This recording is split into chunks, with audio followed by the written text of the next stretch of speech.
ready?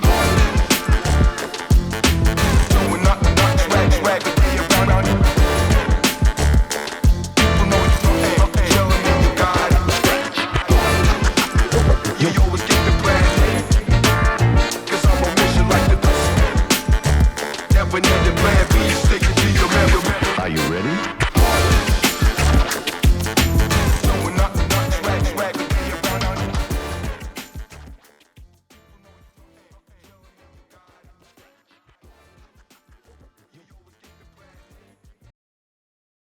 Hello and welcome everyone. Myself Pawan Kaur Banade. I am BTech third year student from IIT Dharwad.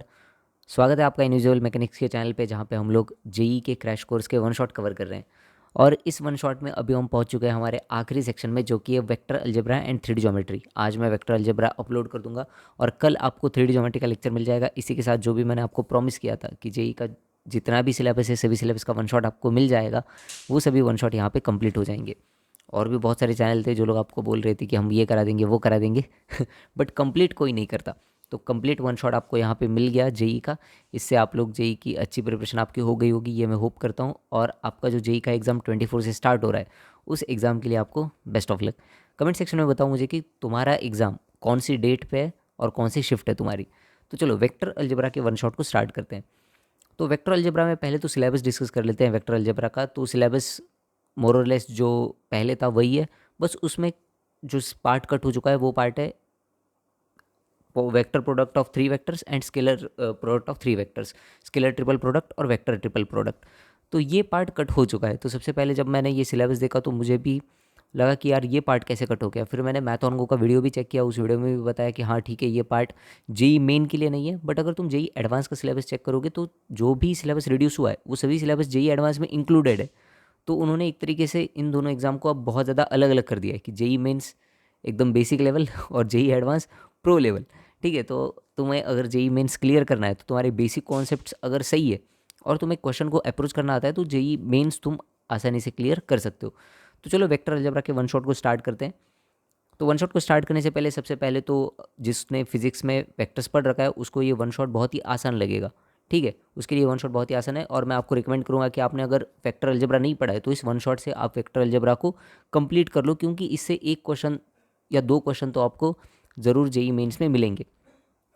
अब पहले तो मैं basic चीज़ें कवर नहीं कर रहा, जैसे कि वेक्टर का रिप्रेजेंटेशन कैसे होता है, अल्फ़ाबेटिक लेटर उसके ऊपर एरो से वेक्टर का रिप्रेजेंटेशन होता है, और फिर वेक्टरों को कैसे लिखा जाता है, ये सभी चीज़ें मैं कवर नहीं कर रहा. स्केलर क्या होते हैं, वेक्टर्स क्या होते हैं, ये सभी चीज़ें हम लोग बेसिकली फिजिक्स में पढ़ ही लेते हैं. हम लोग डायरेक्टली स्टार्ट करते हैं काइंड्स ऑफ वेक्टर्स की. वेक्टर्स के कौन कौन से टाइप होते हैं. सबसे पहला जो वेक्टर का टाइप होता है वो जीरो या फिर नल वेक्टर.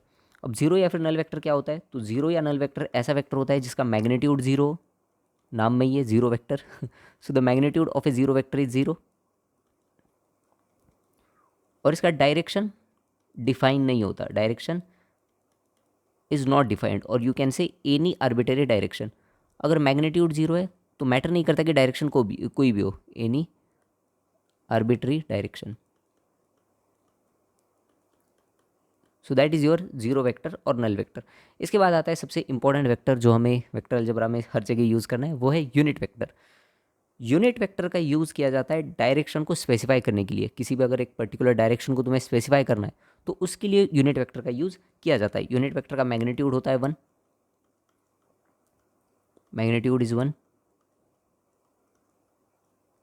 इसकी कोई एक डायरेक्शन स्पेसिफाइड होती है.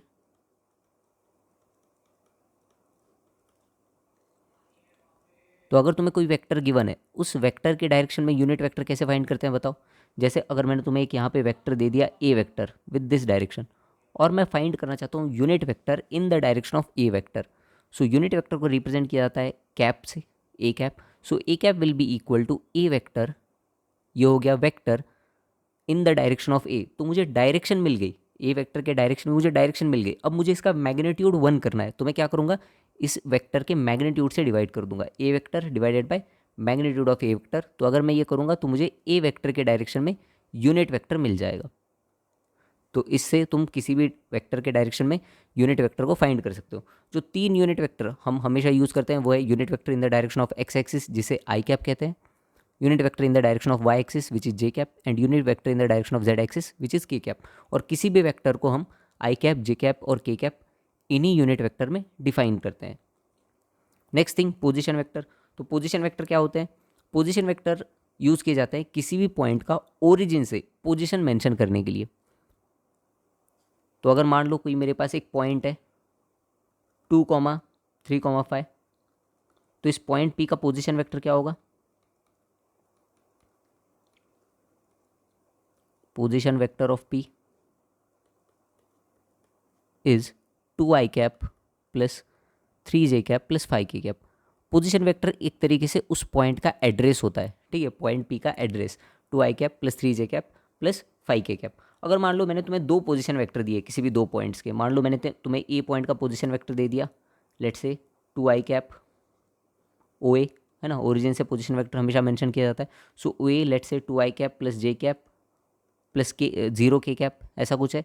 और दूसरा पोजीशन वेक्टर है O B, 3i cap plus 2j cap plus k cap. तो तुम यहाँ पे ट्राइंगल लॉ ऑफ एडिशन लगा के ए बी फाइंड कर सकते हो आसानी से। तो ए बी क्या होगा? A B is O B vector minus O A vector. तो ए बी वैक्टर क्या आएगा?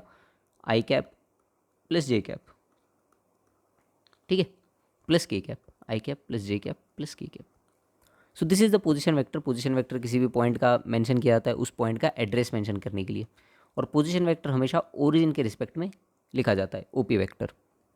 मैग्नीट्यूड ऑफ वेक्टर्स, जल्दी से थ्योरी पार्ट हम लोग कवर कर लेते हैं। तो अगर मान लो तुम्हें कोई वेक्टर गिवन है, OP vector equal to X I cap plus Y J cap, तो इसका मैग्नीट्यूड क्या होगा? इसका मैग्नीट्यूड मतलब इस वेक्टर की length. So the magnitude is represented with modulus sign से रिप्रेजेंट किया जाता है मैग्नीट्यूड को, और magnitude will be equal to root of x square plus Y square, magnitude of vectors in 2D। यहीं पे अगर ये वेक्टर 3D में हो, लेट से मेरे पास कोई एक वेक्टर है OP vector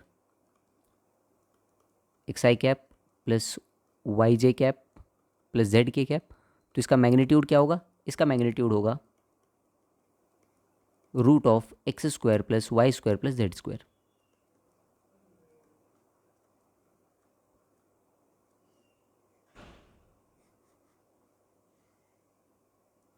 okay, next thing, addition of vectors. तो वेक्टर्स को ऐड करने के लिए उनके डिफरेंट डिफरेंट रूल्स है। ये डिफरेंट रूल्स भी तुमने पढ़े होंगे। पहला है ट्राइंगल लॉ ऑफ एडिशन। तो ट्राइंगल लॉ ऑफ एडिशन हमें क्या कहता है कि अगर मेरे पास कोई दो वेक्टर्स है, ए वेक्टर और बी वेक्टर, और उनको मैं इस तरीके से अरेंज करूँ कि ए का जो हेड है वो बी के टेल से ज्वाइन हो, है ना, इस तरीके से A vector and B vector, तो इन दोनों वेक्टर का resultant A vector plus B vector equal आएगा एक तीसरे सी वेक्टर से, जो कि ए के टेल से स्टार्ट होता है और बी के हेड पे खत्म होता है। This is the C vector. मतलब किसी दो वेक्टर को अगर तुम ट्राइंगल की दो साइड से रिप्रेजेंट करते हो, then the third side of the triangle will be the resultant of addition of those two vectors, A vector plus B vector equal to C vector. ये है हमारा ट्राइंगल लॉ, ठीक है। नेक्स्ट जो addition का law है vectors में, वो है लूप लॉ ऑफ एडिशन। अगर सभी वेक्टर्स को तुम एक लूप में ऐड करोगे, so the resultant will B zero. और क्यों जीरो होगा? क्योंकि मान लो लूप के किसी पॉइंट से तुमने स्टार्ट किया, लूप में पूरी तरीके से तुमने सभी वेक्टर्स को ऐड कर दिया, तो आखिर में तुम उसी स्टार्टिंग पॉइंट पे आ गए। और वेक्टर्स तो क्या होता है? किसी एक पॉइंट से दूसरे पॉइंट तक का मैग्नीट्यूड विथ डायरेक्शन, और तुम उसी पॉइंट से स्टार्ट करके उसी पॉइंट पे आ गए, that means your resultant is zero. तो अगर लूप में तुम कहीं पे घूमते हो, लेट्स से एक स्क्वायर में, एक स्क्वायर में मेरे पास चार वेक्टर है, this is A vector, this is B vector, this is C vector and this is D vector. और इस वेक्टर में एक लूप में मैं सभी वेक्टर का एडिशन लिखूंगा। तो एक लूप में लिखूंगा तो क्या होगा? ए वेक्टर, यहाँ पे मैं इस डायरेक्शन में जा रहा हूँ और बी वेक्टर का डायरेक्शन ऊपर है, तो मैं क्या लिखूंगा? Minus B vector plus C vector plus D vector equal to zero. So this is loop law of addition. इसे कहते हैं लूप लॉ ऑफ एडिशन। किसी एक लूप में सभी वेक्टर्स का सम क्या होगा? जीरो। नेक्स्ट है हमारे पास final vector law of addition, जो कि है parallelogram law of addition. Parallelogram law of addition क्या कहता है कि अगर तुम किसी दो वेक्टर्स को पैरेललोग्राम की दो साइड से रिप्रेजेंट करते हो, तो उस पैरेललोग्राम का जो डायगोनल होगा वो उन दो वेक्टर्स का रिजल्टेंट होगा। सो लेट्स से मुझे दो वेक्टर का रिजल्टेंट फाइंड करना है, ए वेक्टर एंड बी वेक्टर। सो अगर इन दो वेक्टर्स को मैं पैरेललोग्राम की दो साइड से रिप्रेजेंट करता हूँ ऐसे, then my resultant will be the diagonal of the parallelogram. तो इस पैरेललोग्राम का जो भी डायगोनल होगा वो डायगोनल मेरा रिजल्टेंट वेक्टर होगा, दिस वेक्टर सी वेक्टर। तो एक तरीके से देखो तो ये पैरेललोग्राम लॉ जो है वो ट्राइंगल लॉ ऑफ एडिशन ही है। कैसे? तो ये जो बी वेक्टर है इसको मैं यहाँ पे मूव कर सकता हूँ। देखो बी वेक्टर को अगर मैं यहाँ पे मूव करूँगा तो एक तरीके से ये ट्राइंगल ही बन जाएगा ना। यहाँ पे बी वेक्टर को अगर मैंने यहाँ पे मूव किया so this is B vector, A vector plus B vector equal to C vector. तो पैरेललोग्राम लॉ ऑफ एडिशन जो है वो ट्राइंगल लॉ ऑफ एडिशन से ही आता है, इसमें कोई नई बात नहीं है। ठीक है, एक क्वेश्चन ट्राई कर लेते हैं फिर आगे चलते हैं। ट्राई करो ये क्वेश्चन को।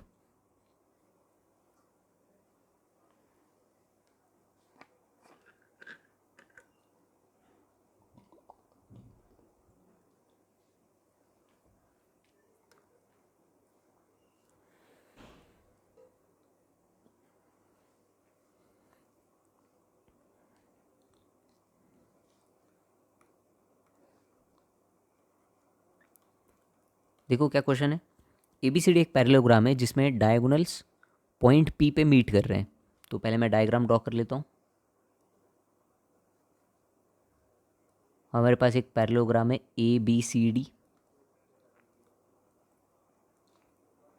और इस पैरेललोग्राम के जो डायगोनल्स है वो पॉइंट पी पे मीट कर रहे हैं। तो यहाँ से अगर मैं डायगोनल्स, दो डायगोनल्स ड्रॉ करूँगा तो वो डायगोनल्स पॉइंट पी पे कहीं पे मीट होंगे। O is a fixed point, O कोई एक फिक्स्ड पॉइंट है। तो हमें O A vector plus O B vector plus O C vector plus O D vector क्या होगा ये बताना है। तो ओ कोई एक फिक्स्ड पॉइंट है। ट्राई करो इस क्वेश्चन को, बहुत ही अच्छा क्वेश्चन है।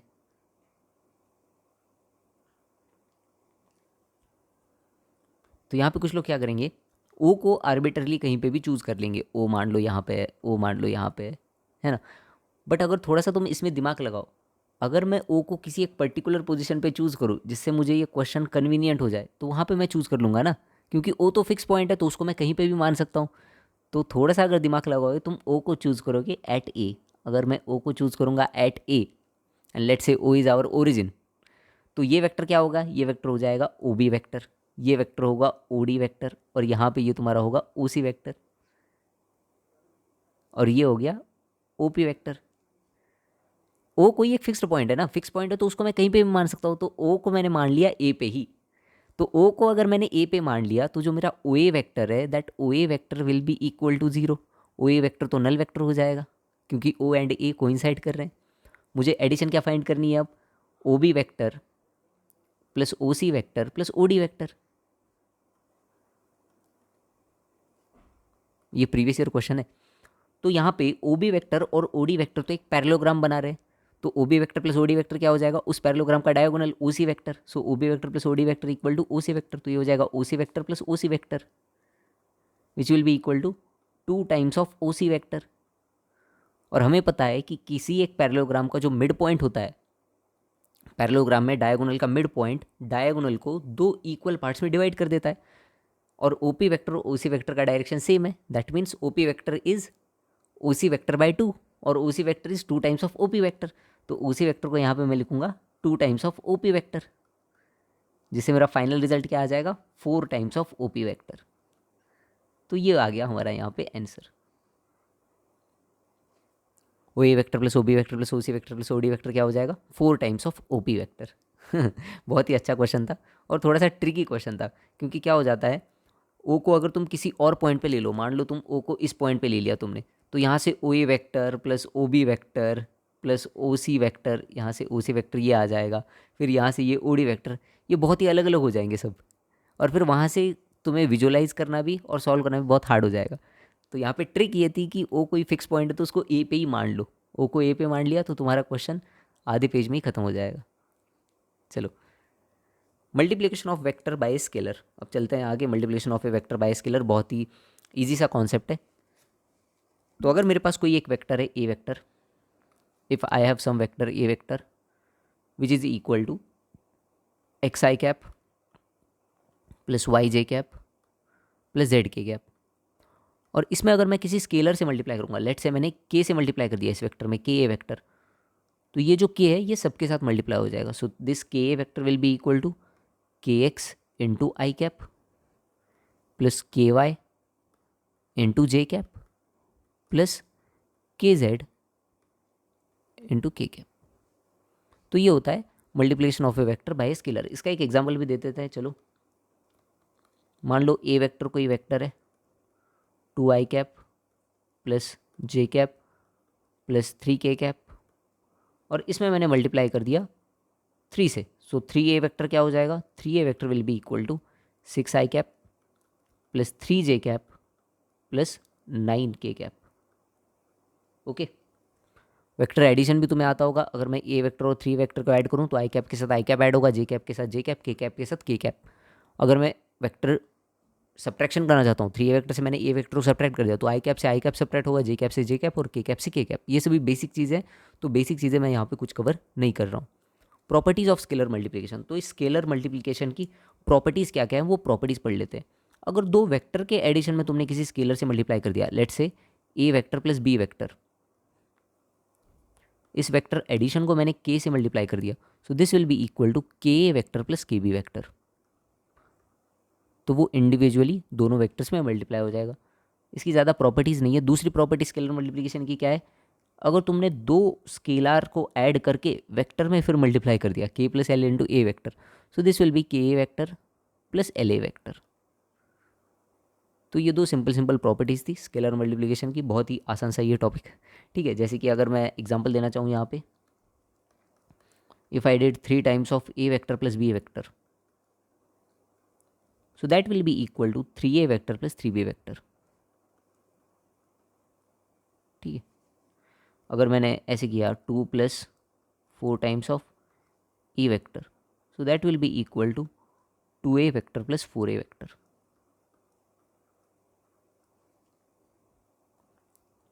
Next thing, distance between 2 points. अगर तुम्हें किसी दो पॉइंट्स के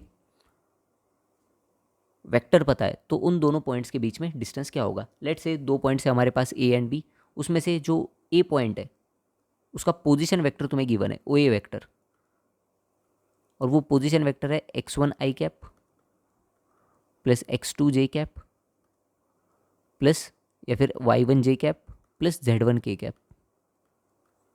और कोई एक दूसरा पॉइंट है बी जिसका पोजीशन वेक्टर तुम्हें गिवन है O B vector as x2i cap plus y2j cap plus z2k cap. तो इन दोनों पॉइंट्स के बीच में डिस्टेंस क्या आएगा, distance between A and point B will be equal to Cartesian coordinate की तरह, क्योंकि ये जो x1 y1 z1 है वो क्या है, कोऑर्डिनेट से ये पॉइंट के, x2 y2 z2 क्या है, कोऑर्डिनेट से बी पॉइंट के। तो दोनों के बीच में जो डिस्टेंस फॉर्मूला है उस डिस्टेंस फॉर्मूले से डिस्टेंस आ जाएगा x2 minus x1 whole square plus y2 minus y1 whole square plus z2 minus z1 whole square.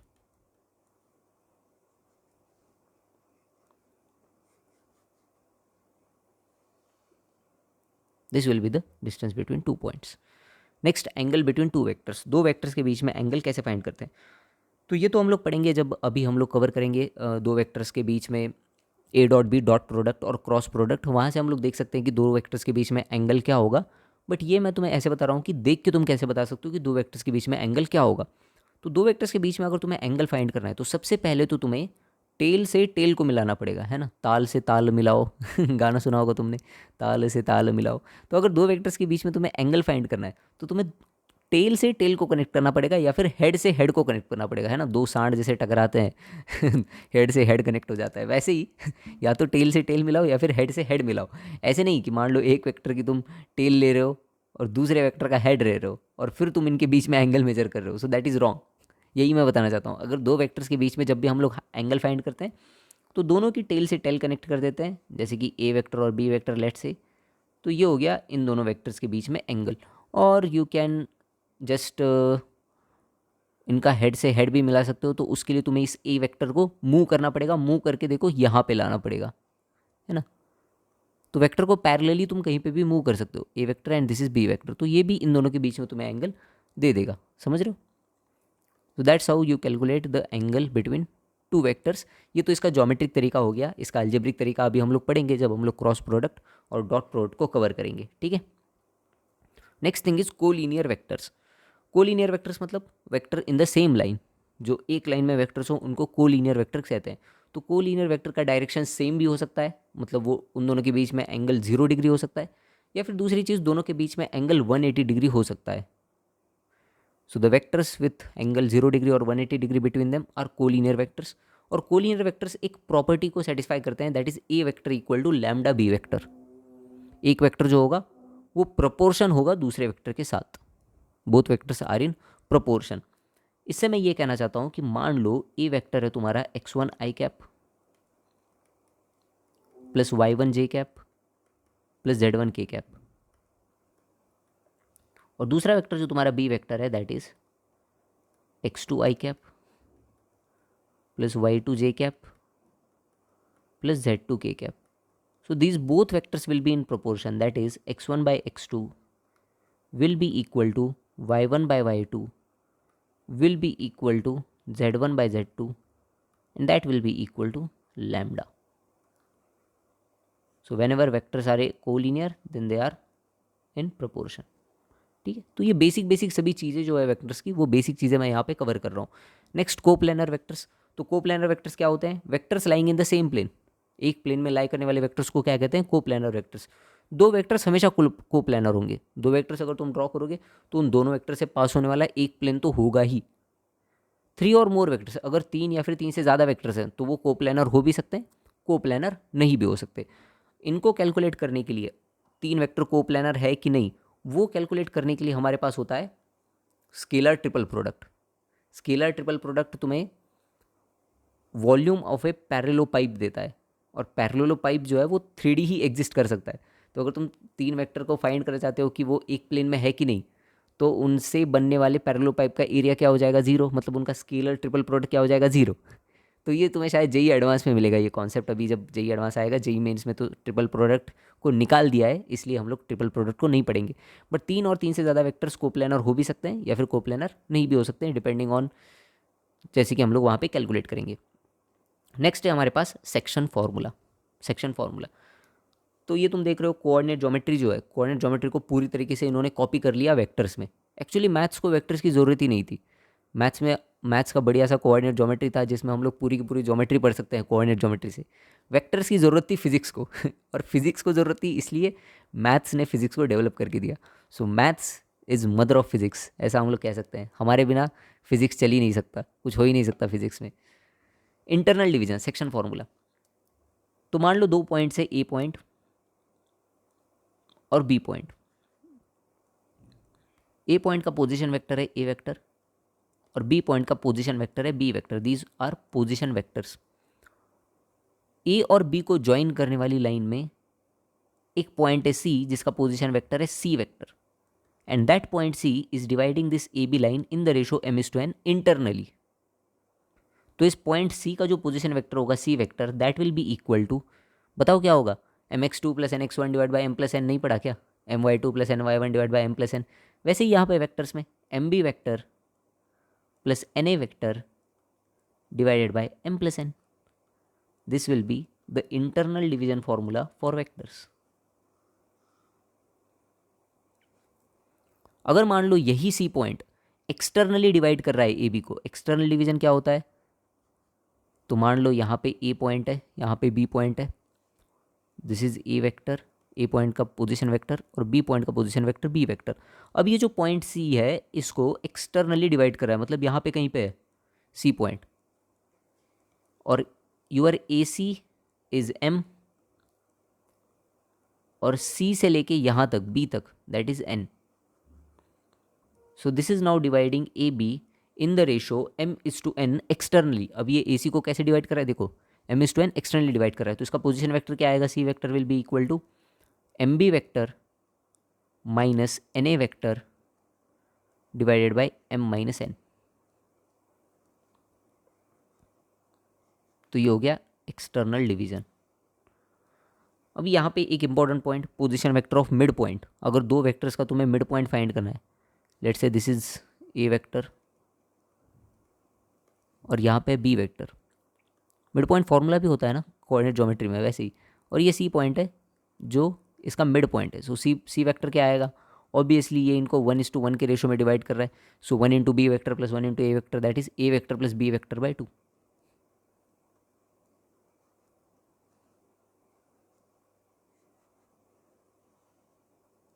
चलो, position vector of centroid. Centroid का पोजीशन वेक्टर क्या होगा? तो अगर कोई ट्राइंगल है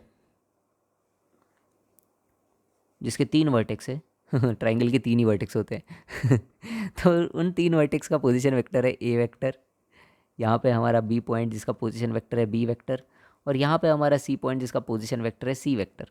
तो इसका जो सेंट्रॉइड होगा, centroid is represented with a capital G, उस सेंट्रॉइड का पोजीशन वेक्टर क्या आएगा, A vector plus B vector plus C vector divided by 3।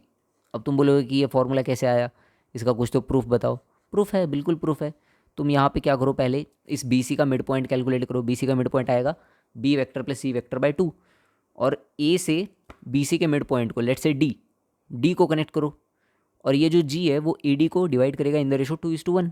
तो वहाँ से तुम लगाओगे क्या, सेक्शन फॉर्मूला इंटरनल डिवीजन का, और वहाँ से तुम्हें जी का पोजीशन वेक्टर मिल जाएगा। So position vector of centroid is A vector plus B vector plus C vector divided by 3। Question कर लेते हैं इस पे। This is a previous year question, try करो इस क्वेश्चन को। प्रीवियस ईयर तो नहीं था शायद, ये बहुत पहले आया था जब जेई ऐसे प्रूफ करने का होता था ना, उस टाइम पे।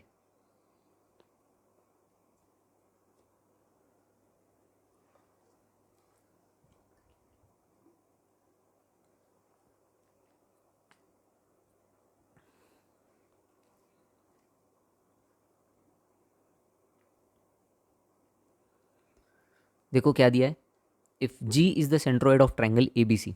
तो कोई एक ट्राइंगल है ए बी सी जिसका जी क्या है, सेंट्रोइड है। तो यहाँ पे एक ट्राइंगल ले लेते हैं A B C, A B C, and G is the centroid of this triangle A B C. तो हमें पहले तो प्रूव करना है कि G A vector plus G B vector plus G C vector equal to 0। ये हमें सबसे पहले प्रूव करना है। ओके, कोई बात नहीं, प्रूव कर लेंगे, इतना क्या हार्ड है इसमें। कर लिया तुम सब ने, पॉज करके ट्राई तो कर लो वेक्टर्स का अंडरस्टैंडिंग इसके बिना नहीं आएगा। अगर ये नहीं करोगे तो वेक्टर का अंडरस्टैंडिंग नहीं आएगा। मान लो तुम्हें एक स्क्वायर दे दिया, स्क्वायर में बोल दिया कि जो मिड पॉइंट है स्क्वायर का, डायगोनल्स का, उसके कोऑर्डिनेट्स निकालो, तो तुम्हें अंडरस्टैंड होना चाहिए। हाँ यार, स्क्वायर अगर ए बी सी डी है, ए बी सी डी के वेक्टर पोजीशन वेक्टर से A vector B vector C vector D vector, तो मिड पॉइंट ड्रॉ करोगे तो डायगोनल ड्रॉ करोगे तो डायगोनल क्या आएगा, सी वेक्टर माइनस ए वेक्टर। तो ऐसे तुम सोचना चाहिए, तुम्हें ये सोचते हुए आना चाहिए कि हाँ वेक्टर्स कैसे वर्क कर रहे हैं। वेक्टर्स, मुझे लगता है vectors is all about imagination है ना। डायरेक्शन और मैग्नीट्यूड ऐसे अगर तुम इमेजिन कर रहे हो ना वेक्टर्स के, तो हो गया वेक्टर्स, कुछ नहीं है फिर वेक्टर में। और जो हार्ड वाला पार्ट था, triple product, vector triple product और स्केलर ट्रिपल प्रोडक्ट, उसको तो उन्होंने निकाल ही दिया जेई मेन से। तो जेई मेन में अभी तुम्हें सिलेबस भी कम पढ़ना है, तो ट्राई करो इसको। G A vector plus G B vector plus G C vector equal to 0। देखो, तो यहाँ पे जो ए वेक्टर है उसका पोजीशन वेक्टर मान लेता हूँ मैं स्मॉल ए वेक्टर, बी वेक्टर का पोजीशन वेक्टर मान लेता हूँ स्मॉल बी वेक्टर, और सी वेक्टर का पोजीशन मान लेता हूँ स्मॉल सी वेक्टर। ओके, तो जी जो है मेरा सेंट्रॉइड, उस सेंट्रॉइड का पोजीशन वेक्टर क्या आएगा, A vector plus B vector plus C vector divided by 3। अब अगर मुझे जी ए वेक्टर लिखना है, तो मैंने तुम्हें बताया था 2 पॉइंट्स का अगर तुम्हें पोजीशन वेक्टर लिखना है तो उन 2 पॉइंट्स के बीच में तुम 2 पॉइंट्स का वेक्टर लिख सकते हो। तो यहाँ पे ए का पोजीशन वेक्टर तुम्हें पता है, जी का पोजीशन वेक्टर पता है, तो ये जी ए वेक्टर क्या हो जाएगा, G A vector will be O A vector minus O G vector. देखो इसको इमेजिन करो ऐसे, ये ट्राइंगल है और मान लो ये तुम्हारा कार्टेशियन प्लेन है, ऐसे यहाँ पे तुम्हारी ओरिजिन है, ठीक है। ये मैं तुम्हारी इमेजिनेशन के लिए बता रहा हूँ। ये ऐसा तुम्हारा कुछ कार्टेशियन प्लेन है, यहाँ पे तुम्हारी ओरिजिन है। तुम्हें ए का पोजीशन वेक्टर पता है, दैट मीन्स तुम्हें ये ओ ए वेक्टर पता है। तुम्हें जी का पोजीशन वेक्टर पता है, दैट मीन्स तुम्हें ये ओ जी वेक्टर पता है। तो तुम्हें ये वेक्टर पता है, तुम्हें ये वेक्टर पता है, तुम्हें ए जी वेक्टर निकालना है। तो इसके अंदर अगर मैं ट्राइंगल लॉ ऑफ एडिशन लगाऊंगा, तो ट्राइंगल लॉ ऑफ एडिशन से O G vector plus G A vector equal to क्या आएगा, ओ ए वेक्टर आएगा कि नहीं। तो यहाँ से जी ए वेक्टर क्या आएगा तुम्हारा, O A vector minus O G vector. That means A का position coordinate position vector minus G का पोजीशन वेक्टर। तो ये इसका प्रूफ भी दे दिया मैंने तुम्हें यहाँ पे कि अगर 2 पॉइंट्स के बीच में तुम्हें वेक्टर निकालना है तो वो क्यों हेड का वेक्टर माइनस टेल का वेक्टर करते हैं, क्योंकि वहाँ पे ट्राइंगल ऑफ एडिशन बन जाता है। ठीक है, चलो फिर कर लेते हैं इसको।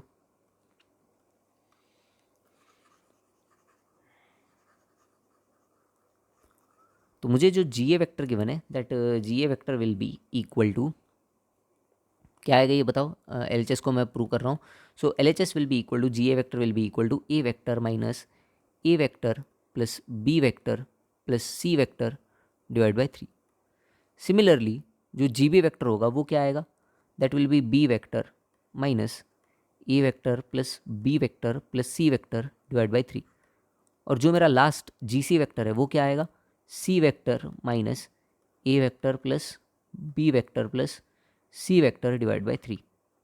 तो ये सब आ गया, इन सबको ऐड कर दो और ऐड करके हमें दिख ही रहा है लास्ट में क्या आ रहा है, 0। That's why G A vector plus G B vector plus G C vector equal to 0। ये तो हमारा हो गया पहला प्रूफ। दूसरा प्रूफ है कि अभी एक दूसरा कोई ट्राइंगल है, ठीक है, जिसका सेंट्रोइड G1 है। एक और ट्राइंगल मैंने यहाँ पे कंसिडर कर लिया PQR। पहले से हमारा ABC तो था, यहाँ पे एक ट्राइंगल तो था ABC जिसका सेंट्रोइड था G। अब ये दूसरा ट्राइंगल आ गया PQR,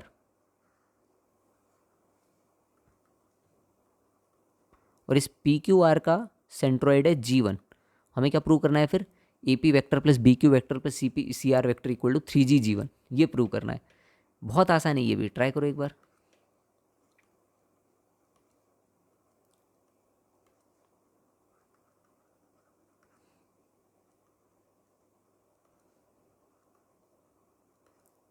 ओके, तो यहाँ पर भी मैं LHS को कंसिडर करूँगा। LHS क्या है, LHS हमें गिवन है AP vector plus BQ vector plus CR vector, ये हमें गिवन है। ओके, अब AP वेक्टर क्या आएगा बताओ मुझे, AP वेक्टर, तो AP वेक्टर आएगा P vector minus A vector. Similarly BQ vector क्या होगा, Q vector minus B vector. और जो CR वेक्टर होगा वो क्या होगा, R vector minus C vector. तो यहाँ से मेरे पास आ जाएगा P vector plus Q vector plus R vector minus दूसरा क्या होगा, दूसरा होगा यहाँ पे A vector plus B vector plus C vector. अब क्या करो, यहाँ पे इसको 3 से डिवाइड और 3 से मल्टीप्लाई कर दो। तो अगर मैं 3 से डिवाइड 3 से मल्टीप्लाई करूँगा तो मुझे यहाँ पे मिल जाएगा पोजीशन वेक्टर ऑफ G1, क्योंकि ये होगा P vector plus Q vector plus R vector divide by 3। तो ये होगा OG1 माइनस ये होगा OG। OG1 माइनस OG क्या आएगा, G1G। So this will be equal to 3GG1, GG1 या फिर G1G। देखो हम लोग क्या कर रहे हैं, OG1 माइनस OG कर रहे हैं। तो यहाँ पे देख लो ना डायग्राम ड्रॉ करके, मान लो ये G1 है मेरा और ये G है दिस। तो अगर मैं यहाँ पे लिखूँगा तो OG1 plus G1G equal to OG। तो अगर मुझे OG1 माइनस OG करना है, so that will be equal to minus G1G। Minus G1G is GG1, minus G1G is GG1। क्योंकि अगर ए वेक्टर है उसका ऑपोजिट वेक्टर तुम्हें करना है, so that is minus A vector, है ना। So minus G1G is GG1। तो तुम्हारा आंसर यहाँ पे आ गया, that is equal to 3GG1। 3GG1 vector, vector लिखना पड़ेगा यहाँ पे, ठीक है। चलो नेक्स्ट हम लोग चलते हैं हमारे कॉन्सेप्ट पे, जो कि आज हमें पढ़ने हैं और जो सबसे इंपॉर्टेंट है, डॉट प्रोडक्ट और क्रॉस प्रोडक्ट। ठीक है, यही इंपॉर्टेंट चीज़ है। इससे पहले जो पढ़ा है उससे क्वेश्चन आने की प्रोबेबिलिटी है, बट प्रोबेबिलिटी उसकी कम है। यहाँ से क्वेश्चन आने की प्रोबेबिलिटी ज़्यादा है। दो वेक्टर्स का डॉट प्रोडक्ट और क्रॉस प्रोडक्ट क्या होता है, फिजिक्स में तुमने पढ़ा होगा। अगर तुम्हें कोई स्केलर क्वांटिटी है तो वो डॉट प्रोडक्ट होती है, कोई वेक्टर का प्रोडक्ट करके अगर तुम्हें वेक्टर क्वांटिटी मिलती है तो वो क्रॉस प्रोडक्ट होती है। अगर मेरे पास दो वेक्टर्स है, ए वेक्टर और बी वेक्टर, पहले डेफिनेशन लिख लेते हैं। If I have two vectors that is A vector and B vector and the angle between them is theta. उन दो वेक्टर्स के बीच में एंगल कितना है, theta.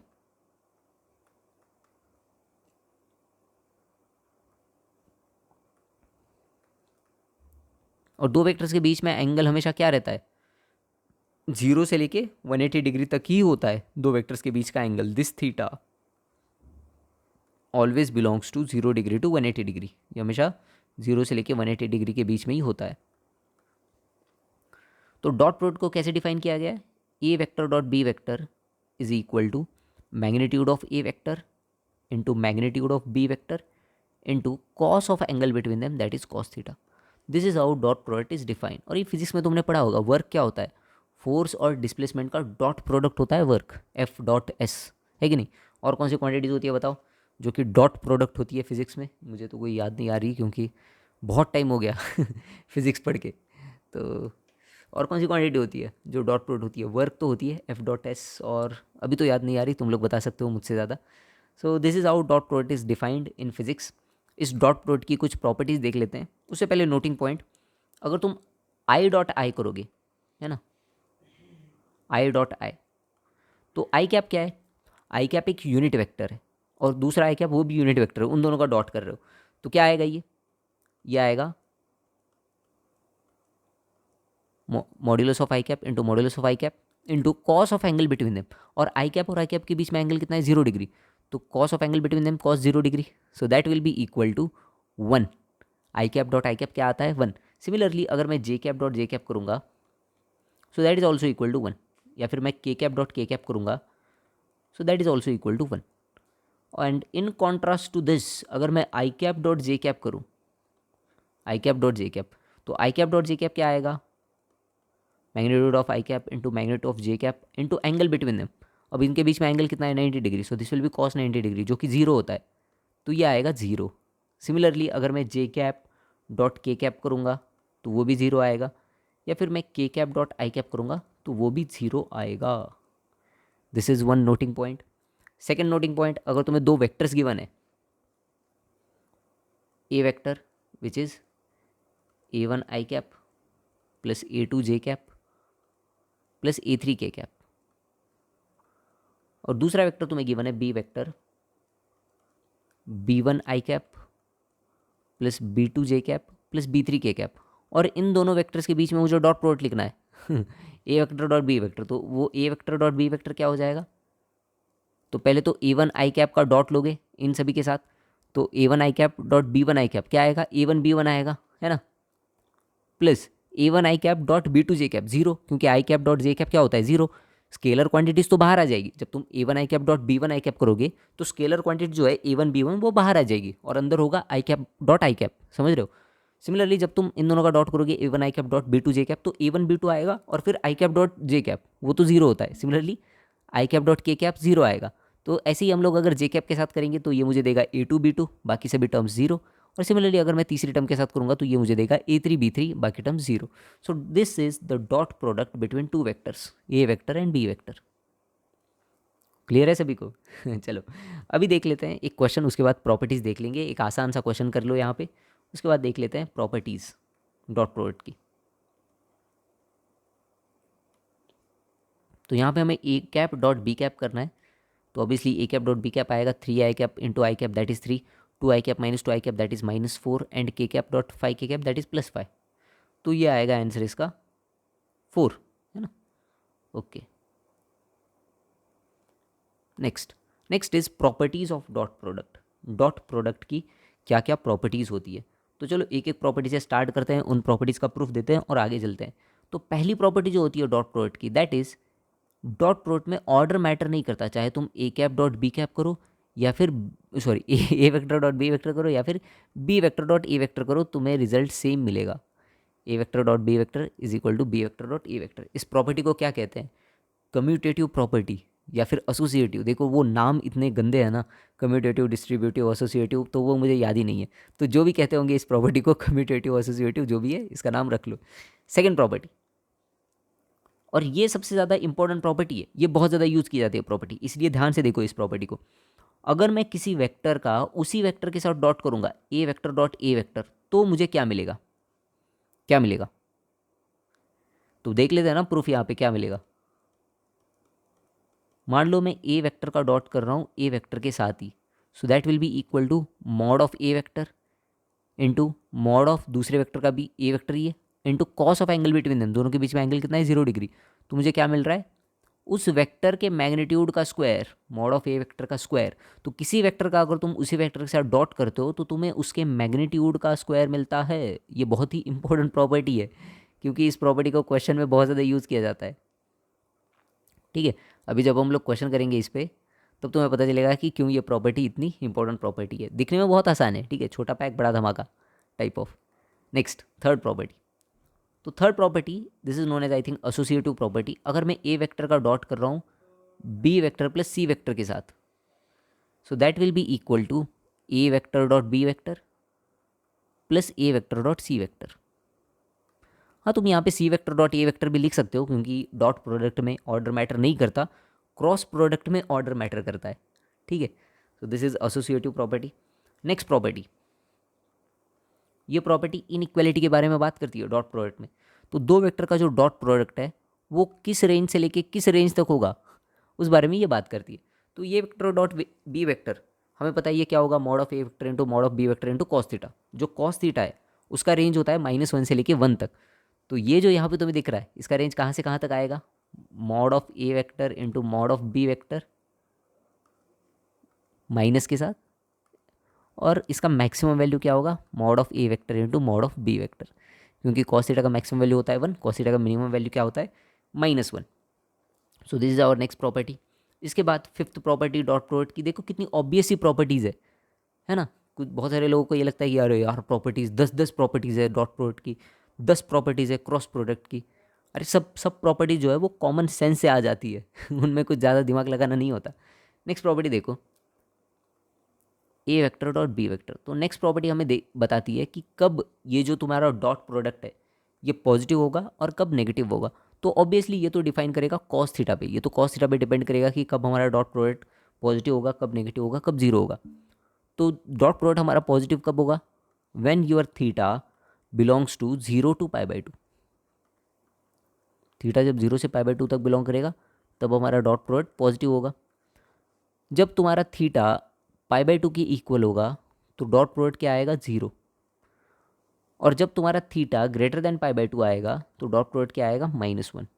So theta is greater than π/2 in between π/2 to π। समझ रहे हो। तो ये हो गई हमारी 5 प्रॉपर्टीज़। नेक्स्ट प्रॉपर्टी पे चलते हैं, 6 प्रॉपर्टी। अगर तुम नल वेक्टर के साथ किसी वेक्टर का डॉट प्रोडक्ट करते हो 6 के ऊपर ही मैंने वेक्टर लगा दिया, तो वेक्टर इतना माइंड में घुस चुका है, मैं 6 के ऊपर वेक्टर लगा रहा हूँ, 6 वेक्टर तो अगर किसी वेक्टर का तुमने नल वेक्टर के साथ डॉट कर लिया तो क्या होगा, नल वेक्टर ही आएगा। ठीक है, किसी अच्छे भले इंसान की शादी किसी पागल महिला के साथ हो जाए तो क्या होगा, दोनों के दोनों पागल हो जाएंगे ठीक है। सो नल वेक्टर के साथ अगर किसी वेक्टर का तुम डॉट करोगे तो तुम्हें नल वेक्टर ही मिलेगा। सिमिलरली नल वेक्टर के साथ तुम क्रॉस करोगे तो तुम्हें नल वेक्टर ही मिलेगा। दैट मीन्स चाहे अरेंज करो या लव मैरिज करो दोनों में खतरा ही है हमारे साथ। सेवेंथ प्रॉपर्टी, तो सेवेंथ प्रॉपर्टी तुम्हें दो वेक्टर्स के बीच में एंगल देती है, angle between two vectors, angle between two vectors.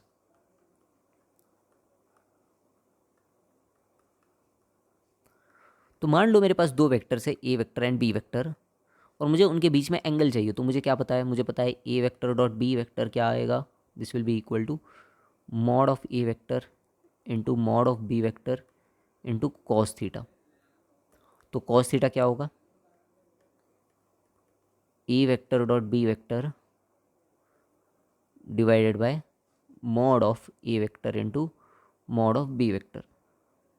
कुछ लोगों ने जिनने क्रॉस प्रोडक्ट पढ़ा है उनको पता होगा, वहाँ पे हम लोग साइन थीटा निकाल सकते हैं। साइन थीटा क्या आएगा, A cross B divide by mod of A into mod of B.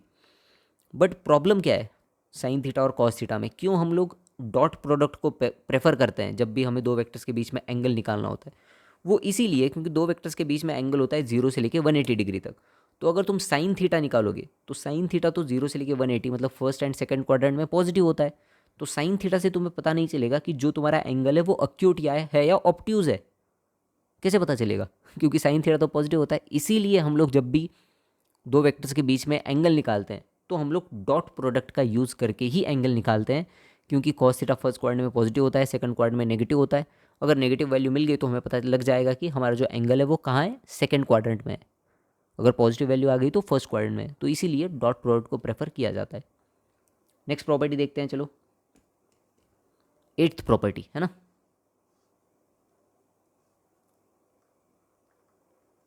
So the next property is, अगर तुम्हारा ए वेक्टर परपेंडिकुलर है बी वेक्टर के, ये भी बहुत इंपॉर्टेंट प्रॉपर्टी है। इसका शायद जेई मेंस में तुम्हें कहीं पे यूज़ नहीं मिलेगा, क्योंकि छोटी छोटी बातों का जेई मेंस में ध्यान नहीं रखते, बट जेई एडवांस में तुम्हें कहीं पे इस पे क्वेश्चन मिल सकता है। अगर ए वेक्टर परपेंडिकुलर है बी वेक्टर के तो इसका मतलब ये है कि A vector dot B vector 0 हो जाएगा। ठीक है, बट अगर मैंने तुम्हें ऐसा दे दिया कि A vector dot B vector equal to 0 है, तो कुछ बच्चे यहाँ पे डायरेक्टली अज्यूम कर लेते हैं कि नहीं चलो ए वेक्टर परपेंडिकुलर हो गया बी वेक्टर के, और उससे आगे क्वेश्चन को अप्रोच करने में लग जाते हैं, जो कि गलत है। अगर परपेंडिकुलर है तो डॉट प्रोडक्ट 0 होगा, बट अगर डॉट प्रोडक्ट 0 दिया है तो यहाँ पे 3 पॉसिबल केसेस बन सकते हैं, 3 पॉसिबल केसेस।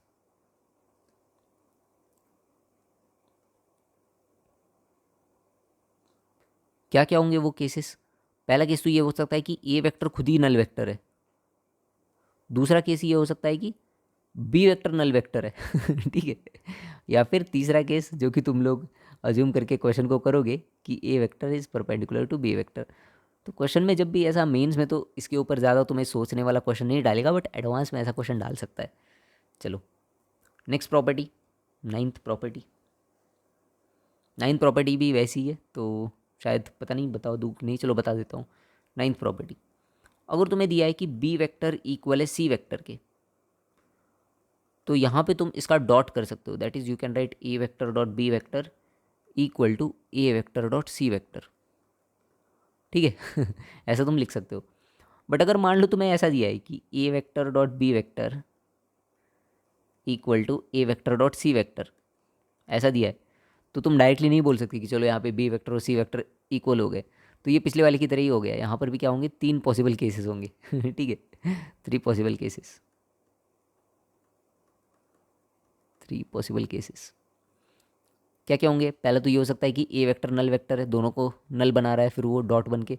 दूसरा केस ये हो सकता है जो हमने देखा कि B vector equal to C vector है। चलो तीसरा केस क्या होगा बताओ तीसरा केस, तो तीसरा केस ये हो सकता है यहाँ पे कि इसको इधर ले जाओ, इसको इधर ले जाओगे तो क्या होगा, A vector dot B vector minus A vector dot C vector equal to 0 आएगा, करेक्ट। और डॉट प्रोडक्ट जो है वो एसोसिएटिव लॉ को फॉलो करता है, तो यहाँ से मैं लिख सकता हूँ A vector dot B vector minus C vector equal to 0, correct है एसोसिएटिव लॉ से। तो अगर दोनों वेक्टर 0 है तो यहाँ पे ए वेक्टर मैं लिख सकता हूँ perpendicular to B vector dot C vector, B vector minus C vector. तो ये 3 पॉसिबल केसेस है अगर ये गिवन है तो, है ना। मैं मान मतलब समझ रहा हूँ कि ये थोड़ा सा दिमाग खाने वाली बात है बट ठीक है, लॉजिकल बात ही तो है। केमिस्ट्री की तरह इलॉजिकल बातें तो नहीं चल रही यहाँ पे कि कुछ नया आ गया तो एक्सेप्शन बोल के लिख लो, ख़त्म बात। केमिस्ट्री के टीचर्स क्या करते हैं, कुछ नया आ गया एक्सेप्शन डायरेक्टली उनके पास एक ही वर्ड है एक्सेप्शन। बट मैथ्स में ऑलवेज लॉजिक। कुछ आइडेंटिटीज़ पढ़ लेते हैं जिनका यूज़ आता है हमें डॉट प्रोडक्ट में। तो पहली तो आइडेंटिटी है ए वेक्टर प्लस बी वेक्टर का होल स्क्वायर। तो ये क्या आएगा, मॉड ऑफ ए वेक्टर का square plus mod of B vector का square plus 2 times of A vector dot B vector. अब तुम बोलोगे कि इसका प्रूफ दे दो, हम कैसे मान लें कि ये ऐसे आ जाता है? चलो प्रूफ भी दे देता हूँ। A vector plus B vector का whole square, that means A vector plus B vector dot A vector plus B vector, correct. तो ए वेक्टर का ए वेक्टर के साथ डॉट करो, क्या आएगा, मॉड ऑफ ए वेक्टर का स्क्वायर। अभी तो प्रॉपर्टी पढ़ी हमने। फिर ए वेक्टर का बी वेक्टर के साथ डॉट करो, वो तो वैसा का वैसा आएगा, उसके साथ प्लस आएगा बी वेक्टर डॉट ए वेक्टर, और ये तो कम्यूटेटिव होते हैं दोनों, so this will be equal to 2 A vector dot B vector. और बाकी बचा हुआ B vector dot B vector क्या होगा, मॉड ऑफ बी वेक्टर का स्क्वायर।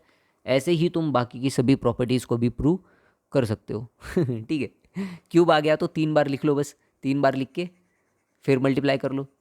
माइनस साइन आ गया बीच में तो माइनस साइन लिख के मल्टीप्लाई कर लो। तो बाकी के प्रॉपर्टीज़ का शायद मुझे प्रूफ देने की ज़रूरत नहीं है, मैं बस एक एक करके 3-4 प्रॉपर्टीज़ लिख देता हूँ, तुम लोग लॉजिक से समझ जाओगे। इतना तो लॉजिक है ना तुम में। चलो सेकंड प्रॉपर्टीज़, अगर कहीं पे A vector minus B vector का होल स्क्वायर है, so that will be equal to A vector के मैग्नीट्यूड का स्क्वायर प्लस बी वेक्टर के मैग्नीट्यूड का square minus 2 A vector dot B vector. तुम लोग इसको पॉज करके प्रूव भी कर सकते हो, वो अच्छा रहेगा अंडरस्टैंडिंग के लिए। थर्ड प्रॉपर्टी, अगर ऐसा है ए vector plus B vector dot ए वेक्टर माइनस बी वेक्टर, तो ये क्या आएगा, बहुत ही ईजी प्रॉपर्टी यार, A vector square minus mod of B vector square. Fourth,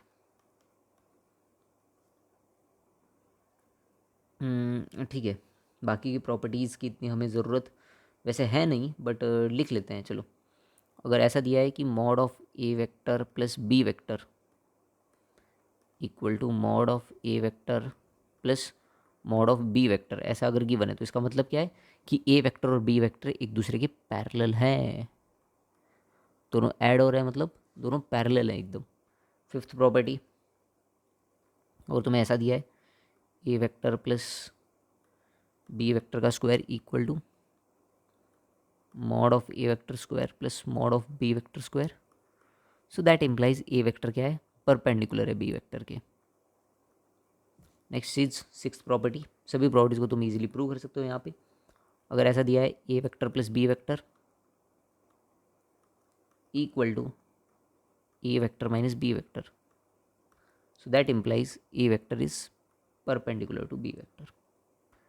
तो ये सभी यहाँ पे प्रॉपर्टीज है, सभी प्रॉपर्टीज़ को तुम प्रूव कर सकते हो. इसके ऊपर कुछ क्वेश्चन कर लेते हैं.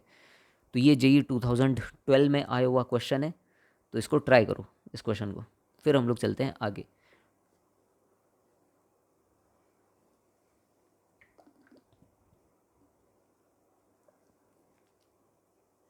इस क्वेश्चन से जितनी भी डॉट प्रोडक्ट की प्रॉपर्टीज़ है वो सभी प्रॉपर्टीज़ कवर हो जाएगी एक्चुअली. ठीक है, ये अच्छा क्वेश्चन है, बहुत ही अच्छा क्वेश्चन था ये.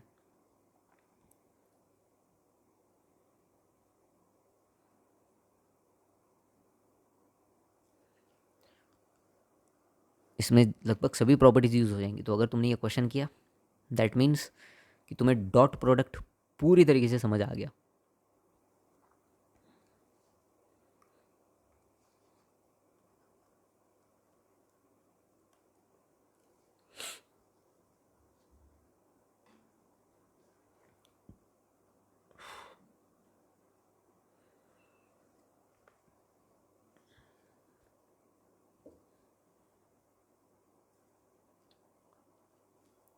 चलो देखो यहाँ पे सबसे पहली स्टेटमेंट तो मुझे गिवन है, और हाँ तुमने अब क्वेश्चन को सॉल्व कर लिया होगा, तो मैंने पहले नहीं बताया अब बता रहा हूँ. यहाँ पे मैंने जेई 2012 लिखा है, तो ये एडवांस का क्वेश्चन था, जेई एडवांस 2012 का. तो पहला स्टेटमेंट तो मुझे लिखा है ए vector B vector C vector क्या है, यूनिट वेक्टर है. तो यूनिट वेक्टर में तो लिख सकता हूँ mod of A vector equal to mod of B vector equal to mod of C vector equal to 1, क्योंकि सभी के सभी क्या है, यूनिट वेक्टर है. तो ये जो मुझे यहाँ पे स्टेटमेंट गिवन है, इस स्टेटमेंट को मैं कैसे कन्वर्ट कर सकता हूँ, ए माइनस बी का होल स्क्वायर है ये एक तरीके से. तो क्या होगा, ए वेक्टर का स्क्वायर प्लस बी वेक्टर का square minus 2 into A vector dot B vector. Correct है. प्लस प्लस क्या आएगा, बी वेक्टर का square plus mod of C vector का square minus 2 times of B vector dot C vector. और plus आएगा C vector का square plus A vector का square minus 2 times of C vector dot A vector equal to 9. अब ये तो मुझे पता है 1 है, ये भी 1 है, तो क्या हो जाएगा 6 टोटल.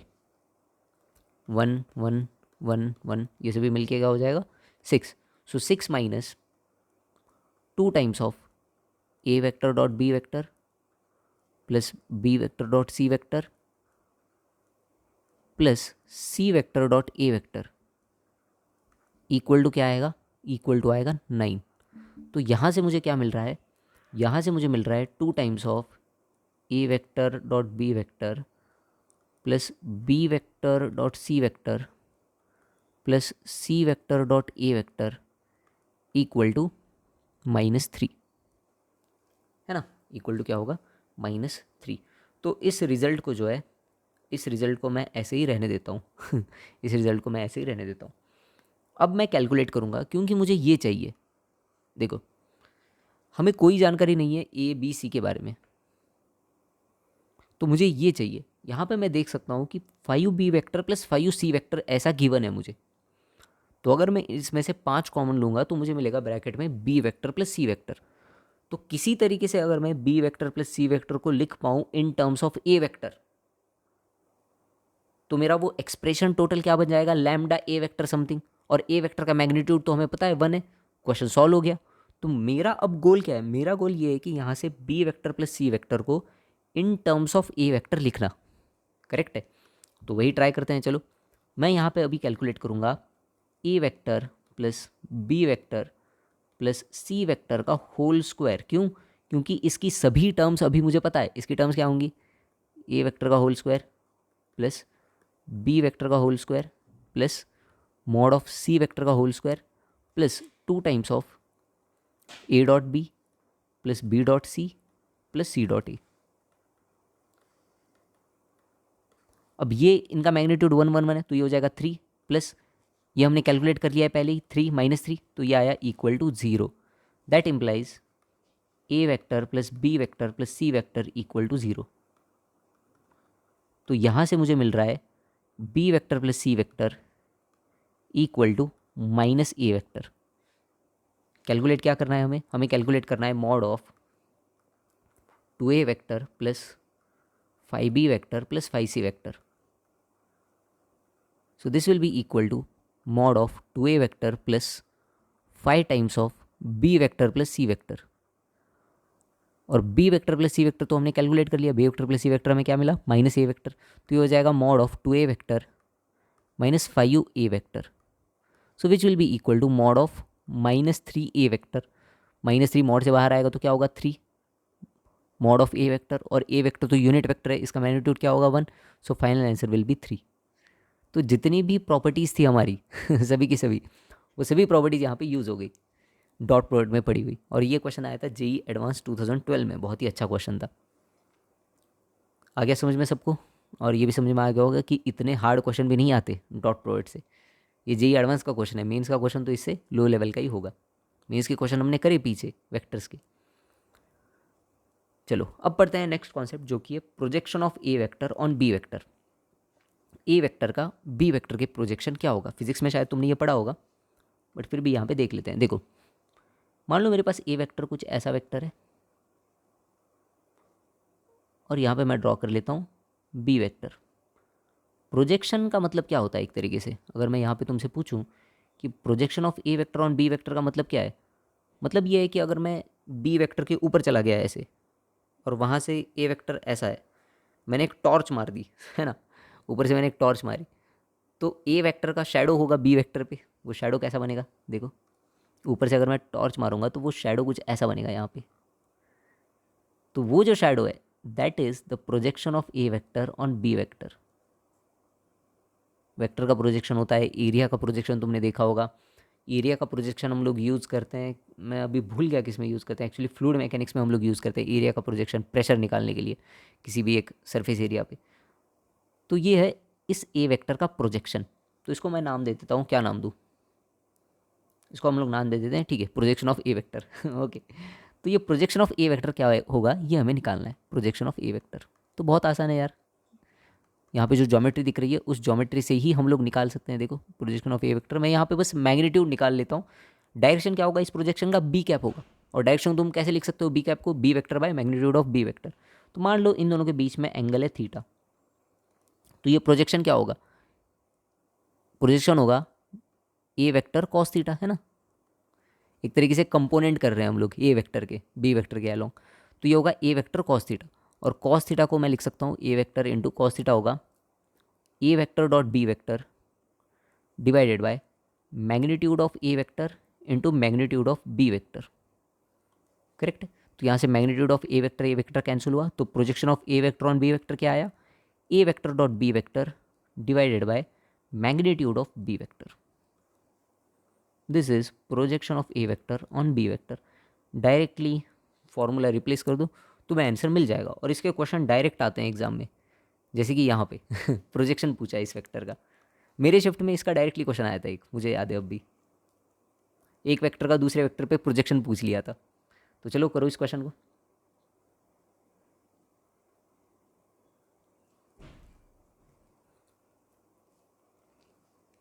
तो मुझे इस वेक्टर का प्रोजेक्शन पूछा है दूसरे वेक्टर पे, तो इसको मैं मान लेता हूँ ए वेक्टर, जो कि है i cap plus j cap plus के कैप। और जो दूसरा वेक्टर है उसको मैं मान लेता हूँ B vector, which is equal to I cap minus J cap plus के कैप। तो प्रोजेक्शन क्या आएगा,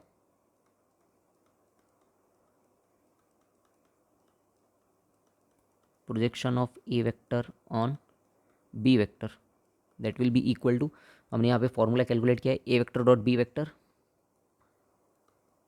divided by magnitude of B vector. तो बी वेक्टर का मैग्नीट्यूड क्या आएगा, root of 1 plus 1 plus 1 root 3। और ए वेक्टर डॉट बी वेक्टर क्या होगा, 1 इंटू 1 1, 1 माइनस 1 प्लस 1, तो 1 बाय रूट 3। तो डायरेक्ट क्वेश्चन था ये, projection of A vector on another vector से। नेक्स्ट पढ़ते हैं component of A vector on B vector. Projection में हम लोग डायरेक्शन के बारे में बात नहीं कर रहे थे कि डायरेक्शन क्या होगा, बट कंपोनेंट में हम लोग डायरेक्शन के बारे में बात करेंगे। देखो यहाँ पे component of A vector on B vector.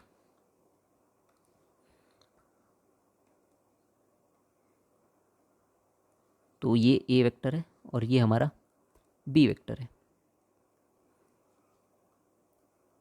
अब मुझे क्या करना है, मुझे इस ए वेक्टर को दो वेक्टर्स में ब्रेक करना है, दो परपेंडिकुलर वेक्टर्स में। उसमें से मेरा एक वेक्टर होगा बी वेक्टर के अलोंग, तो ये एक तरीके से प्रोजेक्शन ही हो गया बी पे। तो इसको मैं बोल देता हूँ ए पैरेलल, है ना, ये पैरेलल टू बी वेक्टर है, तो इसको मैंने नाम दे दिया ए पैरेलल। तो जो मेरा दूसरा कंपोनेंट होगा वो क्या होगा, वो होगा ए परपेंडिकुलर। और तुम अगर देखो तो ये यहाँ पे एक पैरेललोग्राम बन रहा है, तो ऑब्वियसली पहला जो रिजल्ट मैं यहाँ से देख सकता हूँ वो क्या होगा, वो ये होगा कि a parallel plus a perpendicular, ये जो दोनों वेक्टर्स है that equal to A vector. तो मुझे ये दोनों सेपरेटली कैलकुलेट करने की ज़रूरत नहीं है। अगर मैंने ये पैरेलल वाला कंपोनेंट कैलकुलेट कर लिया तो परपेंडिकुलर वाला कंपोनेंट में मिल जाएगा directly, A vector minus A parallel करने से। तो मुझे बस ये पैरेलल वाला कंपोनेंट कैलकुलेट करना है जो पैरेलल टू बी वेक्टर है। चलो तो फिर ये पैरेलल वाला कंपोनेंट कैलकुलेट कर लेते हैं, ए पैरेलल। तो क्या होगा ए पैरेलल, बताओ मुझे। तो इसका मैग्नीट्यूड क्या आएगा, इसका मैग्नीट्यूड आएगा A vector into cos theta. Correct है, ये इसका मैंने मैग्नीट्यूड लिख दिया। इसका डायरेक्शन क्या होगा, इसका डायरेक्शन होगा बी कैप। ये आ गया तुम्हारा पैरेलल वाला वेक्टर। इसको कैलकुलेट कर लो तो ये होगा mod of A vector into cos theta is A vector dot B vector divided by mod of A vector into mod of B vector. और बी कैप क्या आएगा, बी कैप आएगा B vector divided by mod of B vector. तो ए vector से ये ए vector cancel हुआ, तुम्हारा final आ जाएगा A vector dot B vector divided by mod of B vector का square into B vector. This will be your A parallel component. और अगर मुझे ए पैरेलल कंपोनेंट मिल गया तो परपेंडिकुलर वाला कंपोनेंट क्या होगा, A perpendicular, that will be equal to A vector minus A parallel vector which is A vector minus A vector dot B vector divided by magnitude of B vector का square into B vector. तो कुछ लोग ये बड़े बड़े formulas देख के परेशान हो जाते हैं कि ये क्या हो रहा है, इतने बड़े बड़े फॉर्मूलाज याद कैसे रखेंगे। तो क्या मैंने ये फॉर्मूला याद रखा, नहीं रखा मैंने याद, मैंने यहाँ से ही डिराइव किया तुम्हारे सामने।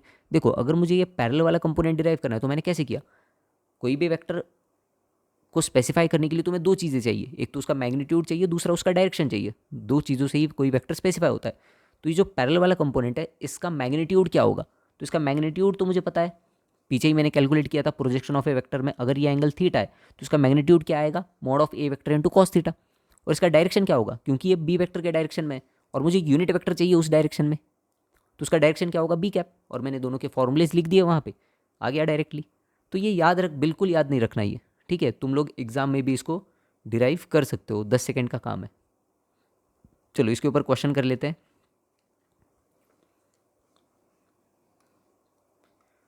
ट्राई करो इस क्वेश्चन को।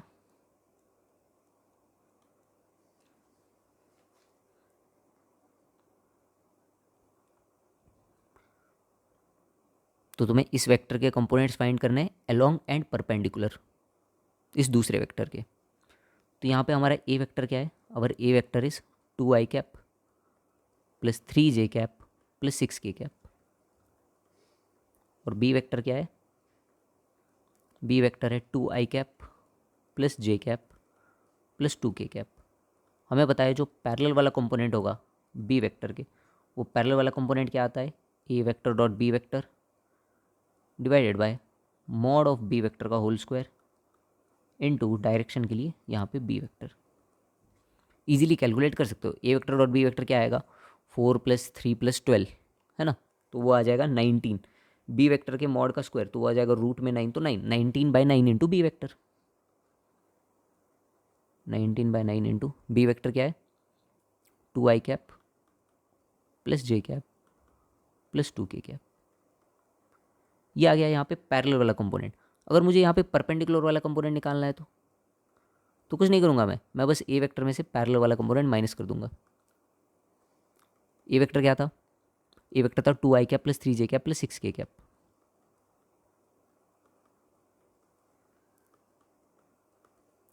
इसमें से मैं माइनस कर दूंगा 19/9 into 2i cap plus j cap plus 2k cap.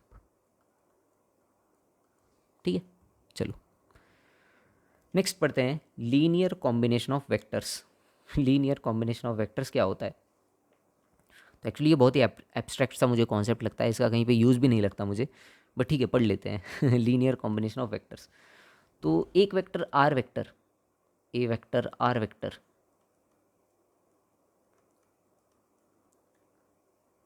Is said to be a linear combination of the vectors. R vector को तुम लीनियर कॉम्बिनेशन कब कह सकते हो? Is said to be a linear combination of vectors. मान लो तुम्हारे पास वेक्टर्स है ए vector B vector C vector, तो आर वेक्टर्स को इन वेक्टर्स का तुम लीनियर कॉम्बिनेशन तुम कब कह सकते हो?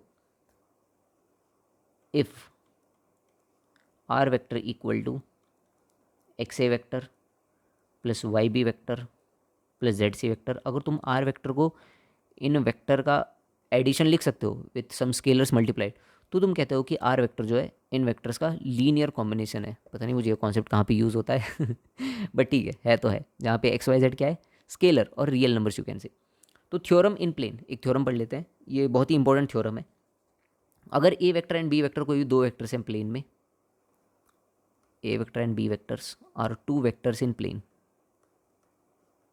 और ये बहुत ही प्यारा थ्योरम भी है, इसको इसके बारे में अगर तुम इमेजिन करोगे ना तो तुम्हें पता चलेगा कि यार बहुत ही ब्यूटीफुल है यार।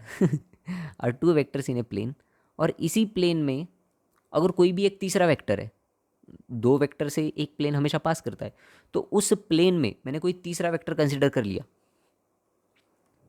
आर वेक्टर,